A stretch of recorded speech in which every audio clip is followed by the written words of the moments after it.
له نظام سره د علماو د لا ډېرې همغږۍ تر نامه لاندې لوګر کې د حج او اوقافو ریاست له لوري جوړه شوې غونډه کې د لوګر د حج او اوقافو رئیس، ځینو ځایي مسؤلینو، د مرکز پل عالم او ولسوالیو دیني عالمانو او مخورو ګډون کړی و. د لوګر ولایت د حج او اوقافو رئیس اوسنی نظام د علما کرامو اداره یاده کړه او د اسلامي نظام په تګلاره، ساتنه او حکومتولۍ کې د علماو ونډه اړینه او برخلیک ټاکونکې وګڼله. هغه اسلامي نظام چې موږ تاسو د ډېر وخت نه ورته ارمنجن وي چې یاره په افغانستان کې داسې اسلامي نظام خدای راوستلی وای او هغه نظام الحمدلله په افغانستان کې خدای راوست. علما کرام خبره منلی کېږي، د علما کرام چې کومه خبره وکړو هغه منلی کېږي.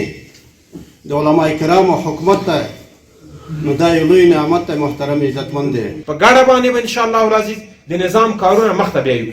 مهمه خبره دا ده چې د نظام د بقا لپاره، د نظام د استحکام او د اسلامي نظام د شریعت د دې لپاره تاسې واقعي انګیزې خپل مقتدیانو ته ورکړئ، ځکه تاسې مسؤلیت هم دا ده چې خپل مقتدیان په دې پوه کړئ. په ورته وخت کې دیني عالمانو اسلامي امارت خپل نظام وباله او زیاته یې کړه چې په تیر انقلاب کې د اسلامي نظام د راتګ لپاره جهاد کوو او اوس به د نظام د ساتنې لپاره مبارزه کوي. دغه ادارې د علماو سره همغږي لري، په هر بخش کې ورسره لري، هغه که د ولایت مقام دی او که د قومندانۍ ده او که استخبارات دي، داسې نور کومکي ادارې دي، فرعي ادارې دي، کومکي داسې نور وغیره، نو دغه ټول د علماو سره همغږي کړي انشاءالله او همداسې د خو تر اوسه پورې همداسې تعامل روان ده.